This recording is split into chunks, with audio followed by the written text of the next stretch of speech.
Hello, welcome to our Dream to Rise podcast. And you know what?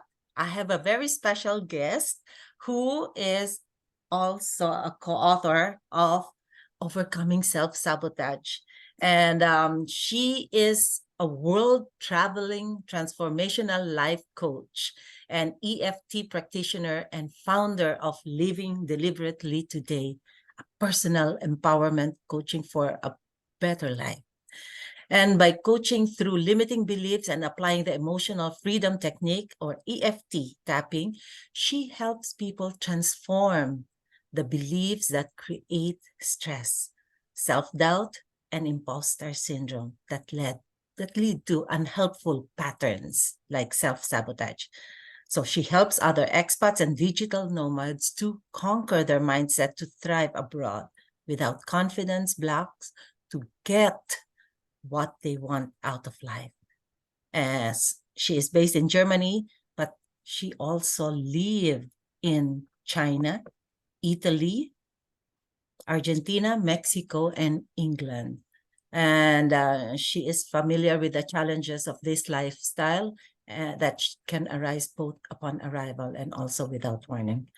Again, her mission is to empower people to embody the best version of themselves and master the art of living deliberately. Without further ado, let's all welcome Andrea Hunt. Hello, Andrea. I'm so excited to have you here. Thank you so much, Cynthia, for that wonderful introduction. I am so excited to be here as well. Oh, okay. So I think, are we, did I? Yes. I'm so glad that you accepted this invitation. And I know we have so much to share to our listeners. And because we have gone through so much in life. And let's start. I'm so excited to listen to your story. Would you like to share your story and what have you become and then now you have reached a point wherein you're doing what you're doing? Yes. Yeah. Thank you so much. So let me see if I can try to summarize. So I'm originally from Minnesota. When I was 20 years old, I had decided that Minnesota was a bit too small for me. I wanted to kind of get out and explore the world. My grandmother was Mexican, and so I really wanted to go and learn Spanish, kind of to honor her and her journey that she had made. So I moved to Mexico, and then it kind of, my traveling and living abroad journey didn't stop there, because obviously, like as you said, I lived in Mexico and Argentina and Italy and Germany and China and the UK. And so over the years, I took every kind of opportunity I had to kind of travel, explore, and get to know the world. And then through that, get to know myself. So a lot of times over the years, travel was also something that I used to find my own clarity out of certain situations. And so let's see, fast forward into how did I get where I am today as a coach? So basically, like before the pandemic, so in 2019, I had a fantastic job working as a brand communications manager at a company that was doing immuno-oncology, really cool stuff. I loved my colleagues. I loved what I was doing. I felt that, what we were doing was really making an impact on the world. And the parent company decided that they didn't want to have the sales team, marketing team, logistics. And so they basically decided, we saw a couple of the signs, but they let about 75 people go in one day. And this was not something that any of us was expecting. And until like the week before, we just had noticed that things were kind of quieting down. And so that was really a big, I'd say like a big ego punch in the face. I was just like, okay, like, what am I supposed to do? I was already in my early 40s, and, trying to take care of myself, but I had all these job offers, and so I found something starting the beginning of the year in 2020. I was like, I had everything sorted. I had been thinking for a while that I actually had wanted to go into coaching, but I was like, why should I rock the boat? I'm going to play it safe. I have a job, like I'm in my 40s. I don't need to do this right now. I can do this in the future, blah, blah, blah, blah, blah. Why take risks? And so I didn't do it. And so the first, I got all these job offers. I picked one because of like my contacts and stuff like that. And I was recommended to another company. I said, nope, the problem's solved. I have a job now. So this is what I'm going to do. I'm just going to put this little dream on the back, the back burner for a while to stay warm. And so I started the job January 2020. Okay, so of course, everybody can kind of do the math there. But what happened a few months later was completely unexpected and unprecedented because, of course, COVID hit. So I worked that job for a few more months. But then the people who had gotten hired at the beginning of the year, a lot of us didn't make it through the probationary period because the company was a startup. It was it was like in panic, and they just kind of tried to trim the fat all around with what they needed and did not need. So like so many people during the pandemic, unfortunately, I mean, my story is not an uncommon one. A lot of people lost their jobs. I also lost my job, and for the second time in 6 months. And I was thinking to myself, I was like, how does this happen? Like, what kind of sick joke is the universe playing on me, And then at the same time, I was like, okay, what am I supposed to be taking away from this? What am I supposed to be learning? And it was almost as if, the universe was like, no, you're not going to play it safe. Like you're going to go and you're going to try this dream out, because as the more that I thought about it, and I was in a really dark place. We had also been through one lockdown. We had a total of 3. And I think for most expats and people living far away from their families and stuff like that, the fear that something can happen at any moment to your parents and you're thousands of miles away is terrifying. I mean, I would wake up like in this panic that something was going to happen to my mom or dad and I couldn't be there.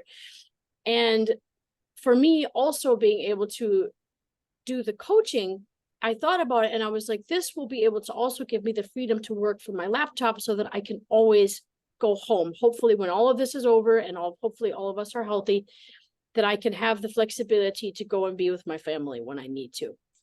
And of course, like the worst case scenario happened. My dad did get COVID. Thankfully he's fine. But like, it was as if my worst nightmare came true. And I was like, no, I need to be able to have more control over my life. And I need to do something where I'm fulfilling my purpose. And if not now, then when? And if not me, then who? And so it was just kind of what prompted me out of that really terrible time period where I just felt that the rug had just been ripped out from under me. The partner that I had at the time had created this huge fight around the time that my dad had COVID, which was like a million times worse than it needed to be because of that. So I enrolled myself immediately, like into getting my coaching certification. I mean, thankfully, because of the pandemic, so many more things were available online. Mm-hmm. And so I was able to start my coaching journey and everything like that. And then for me, the important little piece here was the EFT tapping. And so EFT was something that I had been doing on myself for the last 12 years.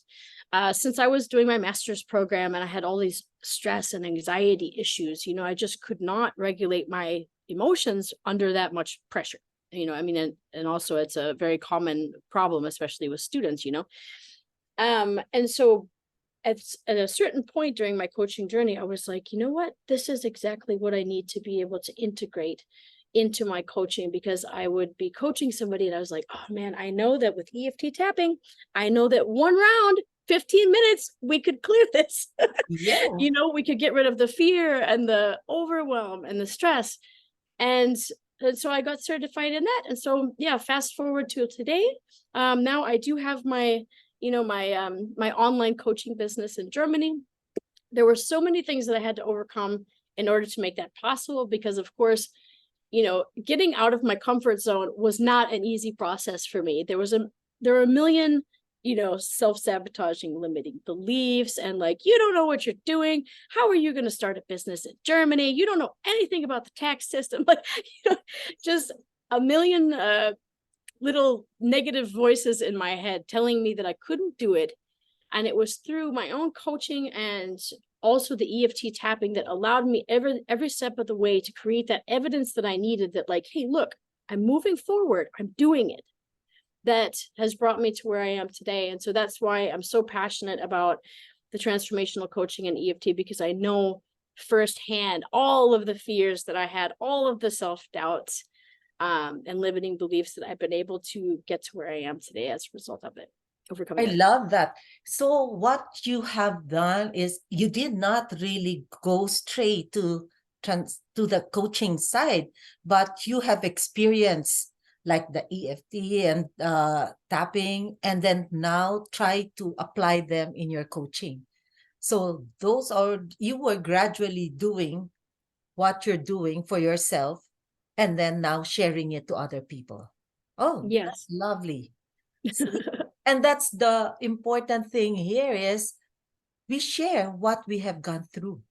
Mm, And that's yes. how we are able to really um, impact other people, because a lot of people, like for the coaches, no, a lot of people would prefer to get coaches rather than mentors, because Mm, for me, no, because coaches, they've gone through that journey, mm-hmm. and that's they, because they are also in that same predicament, same challenge, or the same Mm, struggles.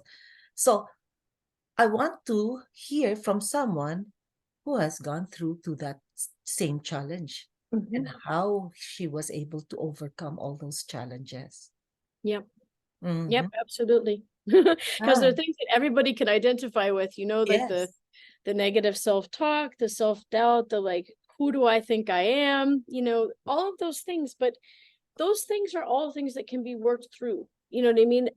But sometimes you just need the right guidance or the right tool in order to do it. yes. And so the coaches are there who would for sure lift you up, who believes in Mm, you, and then will push you to your limits. Those are they are your accountability partners, right? yeah. And you And need that. I mean, those, because sometimes it's you need somebody else to put the goalpost there and be like, this is our target. Like, yes, this is the target that you said you wanted. We're gonna yes, do it. exactly. That's a lovely story. And I'm sure a lot of people, especially those who are in the COVID thing, a lot of negative um, things impacted a lot of people.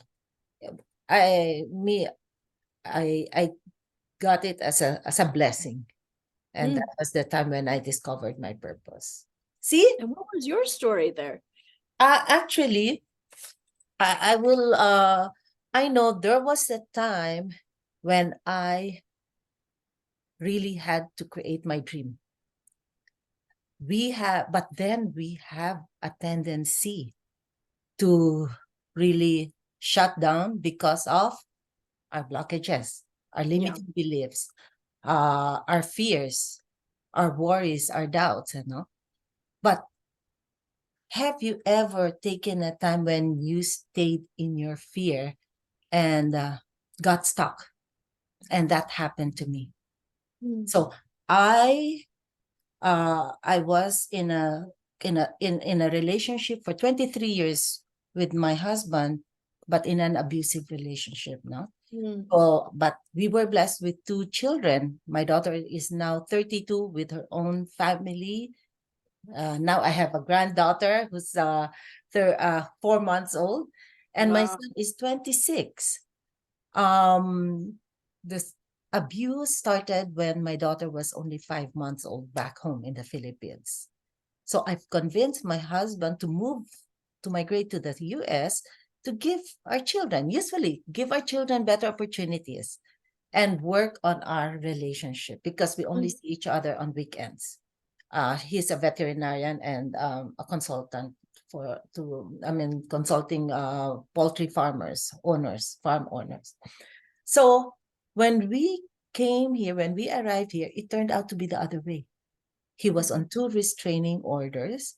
The first one, I initiated it for us. temporary 72-hour restraining order. But after 11 years, he was hitting my son continuously. And it was my daughter who initiated the call. And my son even requested for a 2-year permanent restraining order. Mm. But during the 2-year period, I reminded my children, your dad still loves you and he would still want to connect with you. So if you receive a text message, probably it would be great if you respond to him. And I was happy when they invited him to their graduation, college for my daughter and high school for my son. That means forgiveness is taking place within the family. But after 4 months, he died of a massive cardiac arrest. And the worst part was his family blocked us off because they blamed me for his death. There was no history of heart problem, but because of the stress during the restraining order, he got this. Probably that was the start of the heart problem. So I was I felt so guilty, but because I was the cause of his death. So I stopped socializing. I stopped engaging with people because of fear. Fear that I will be judged by other people, because even other common friends stopped connecting with me. They blocked us off. And Real quick, that you were not the cause of his death. His physically abusive behavior caused you to have to take the restraining order to protect yourself and your children. I just wanted to clarify that you are not the cause of I it. know, but then being a victim of domestic abuse, it's all about yeah. It's you who's the one who provoked him to abuse you. It's you, it's your fault, and so on. That's why I stuck with him for 23 years. But when I told, I was depressed for 6 years, 2 years during the restraining order, and another 4 years after his death. So I stopped socializing. So I stopped going to the gym. I got so depressed, and I even didn't see any value in living. But when my son asked me, Mommy, will I be going to college? He just graduated from high school. And then it was, for me, it was like a slap on my face that, hey, I still have a responsibility for my son. So when I asked him, where would you like to go to college? He asked me, Mom, is it okay to go to Culinary Institute of America in Hyde Park, New York?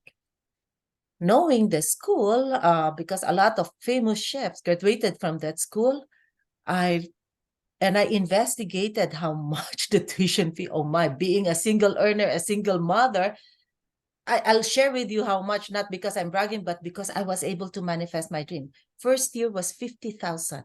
Second, third year were 60,000 each. Being a single mom, a single earner, where will I get that money? I even applied for an educational loan at the World Bank. I got declined because of the debt equity ratio was too high. I was still paying for my mortgage and so on.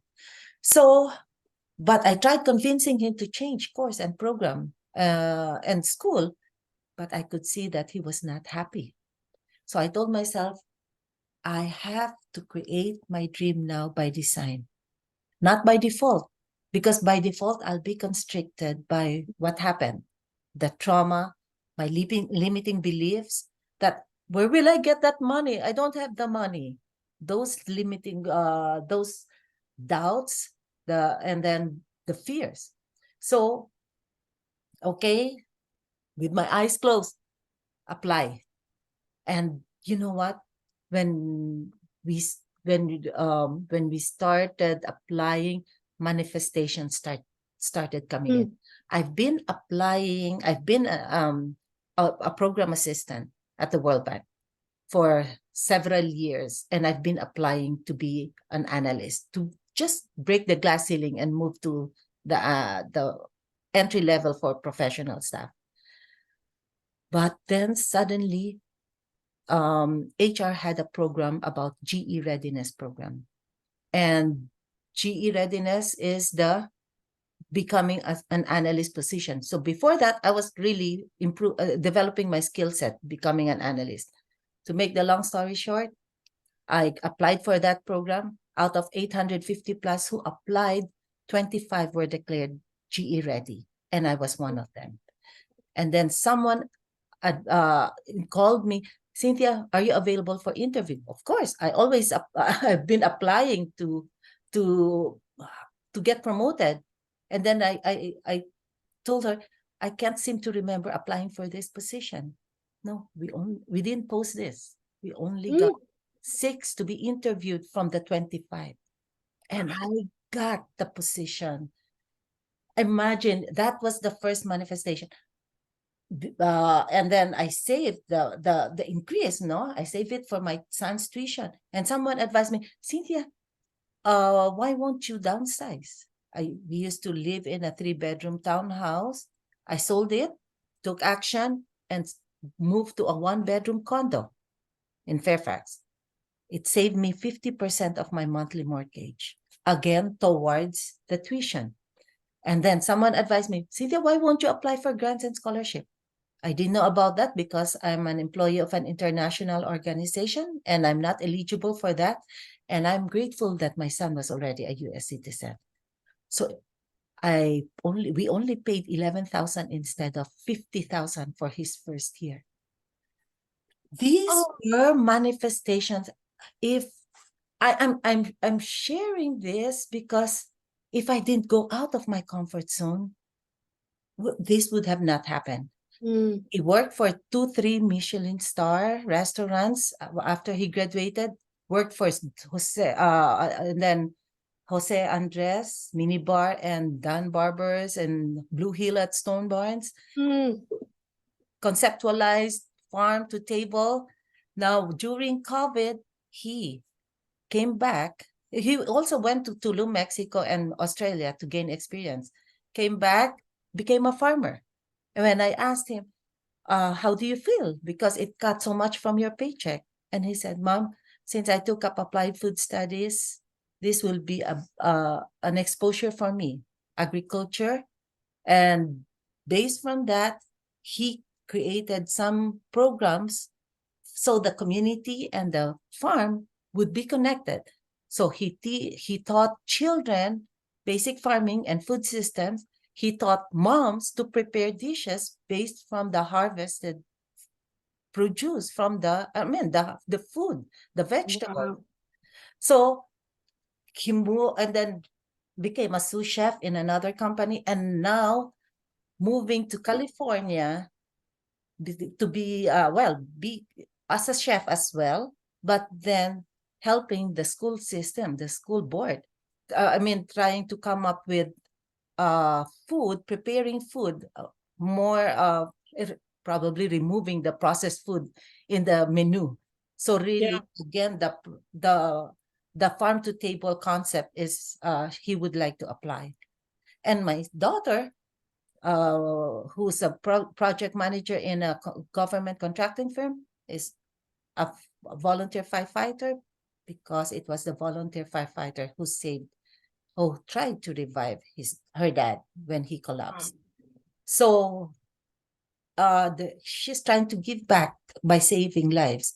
So again, if it was not because of me overcoming those, trying to go out of my comfort zone, this would have not happened. Now, even me and my children are creating ripple effects, helping and impacting other people.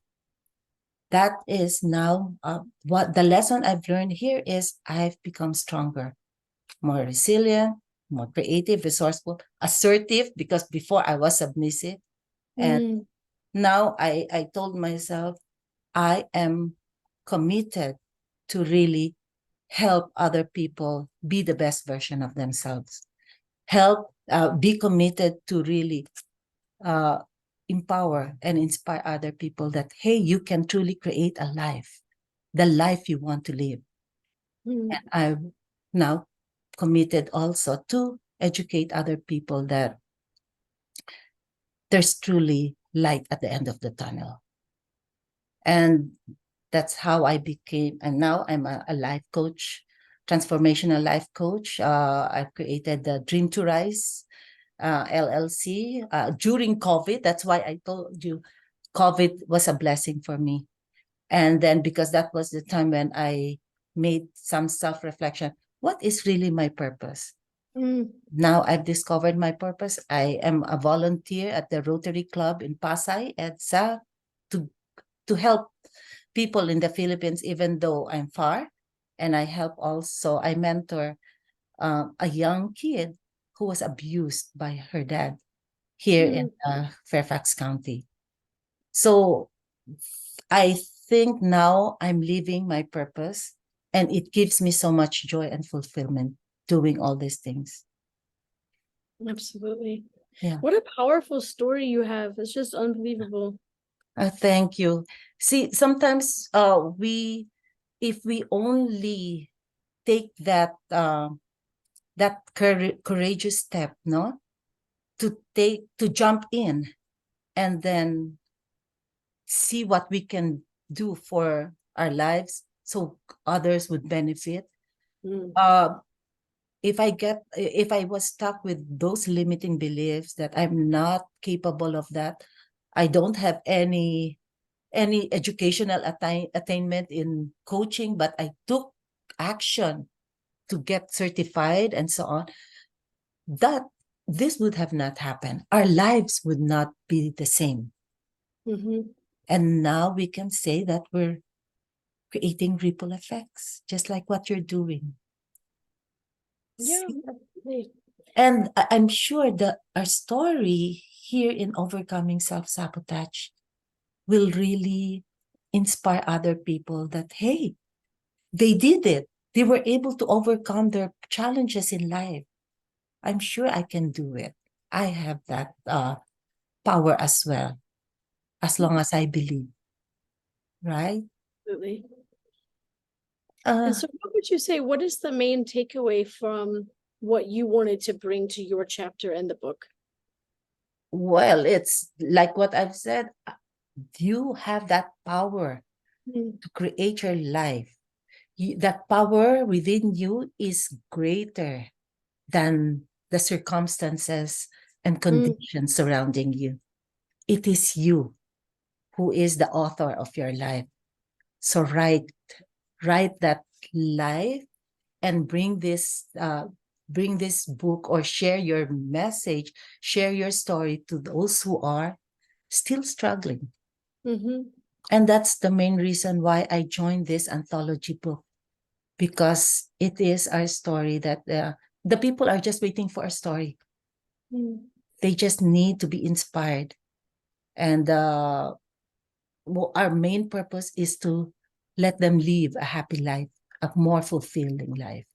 And that's my purpose. How about you?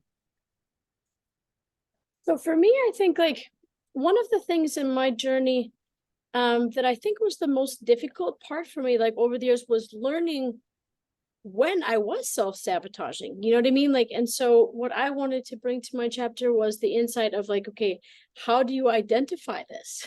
What does it feel like? I mean, some questions to ask yourself and being like, okay, you know, like, for example, procrastination is something that a lot of people struggle with. And so I always feel like, okay, what's behind it? Is it a resistance? Is it a fear? You know, and then figuring out, okay, how do I then, after I've identified it, then how do I, you know, change this behavior? Because I think that's one of the most important things, is not just identifying it, but then by being like, okay, now what? How do I address this? Because just being self-aware is only the first part. But for a lot of us, that's the part that, you know, we struggle to put it into action. And so for me, like, as I said, it all comes back to the clarity with the transformational coaching, and then the EFT tapping for the fear and resistance. Because for me, that was the missing piece, the component where, you know, when I was like, if I was procrastinating or avoiding something, being like, okay, so what am I resisting? Okay, so actually maybe I'm resisting that if this did work out, maybe I'm afraid of, you know, being seen, being judged, being criticized, somebody questioning me, things like that, because once you've identified it, then you can tap on it and then you can clear that. So you can put in, a more positive belief. And that's what really helps you to move forward. So that's my main takeaway. And But for me, it was, sorry. yes, yes, I agree with you, because taking action, if you already know, okay, what, like the dream that I always say, I always share, no? Yes, you have a dream, but a lot of people kept their dream as a fantasy. They never made it into a reality because of our self-sabotage, our limiting beliefs, our everything, our fears. So taking that uncomfortable action will truly make a difference. Mm, And before, that's why I always focus on overcoming fear. I yeah. think everything boils down to fear. We procrastinate because most of the time, as what I've observed, we want to be perfect. We Mm, overanalyze because we compare ourselves to others, but we cannot be perfect because no one is perfect. And we no. cannot compare ourselves to others because their life is different from our journey. So probably the lessons that we've learned that we are sharing will help other people Mm, really take the shortcut instead of waiting for 62 years. That's my age. For them to learn that those lessons, our story will be able to probably give them some clarity, and then to reflect on themselves. Hey, I'm also like that. And I if I could still be happy with my life and live my life to the fullest. And that's it. And it's you really, when you create your dream in a more expansive way. Because you absolutely. can do it. You can do it. Just like what you did. Imagine starting your business. It's a very expansive, it's really a design which you have created and Yeah. not constricted by those uh, limiting beliefs. I'm And in Germany, I will say it was harder to just figure out how to do it. But then once the ball is rolling, then it's like, nope, there's no stopping. Now I'm gonna yes, finish this. yes, there's no more stopping. And that's the fire that we need, the motivation. As long Absolutely. as we know our purpose. And that for me, that's the start. Know discover your purpose. And once you have discovered your purpose, because for me, when you've discovered your purpose, you'll see the best gift. Actually, in our journey, we were able to discover the gift, Mhm. and that is the new you. What Yeah, have you become, right? Yeah. absolutely. Oh, wonderful, wonderful. That those takeaways are I'm sure will be a lot of our listeners have gained so much from this interview. Any other question or any other way for them to connect with you, Andrea? Yes, of course they can check my website, which is www.dreahunt.com, DREAHUNT. And of course, I'm all over social media. My Instagram is at Mhm. living.deliberately.today. I'm so And same on Facebook and Twitter, because there's a Henry David Thoreau poem about living deliberately, and so that's how I took for the name of my business. uh-huh. And one of his famous parts of the poem was, "So not when I came to die discovered that I had not lived." And so for me, it's very important to be intentional and purposeful in what you're doing. Wonderful, wonderful. Me, my vision is very simple. Spread sunshine and happiness to the people you meet. So this may create a ripple effect. Love Oh that. my, yes. Okay, thank you so much. And it was great to have you here, Andrea. And I wish you a blessed day. I know Thank you're you. still working. You give enough time for this one. Yeah. Thank you so much. This has been absolutely wonderful, Cynthia. And thank you for sharing your inspiring story. Very impactful. Your story is very impactful and I love it. And I'm glad that I was able to interview you and be part of this Dream to Rise podcast. Thank you. Have a blessed day to all the listeners. Till next episode. Bye.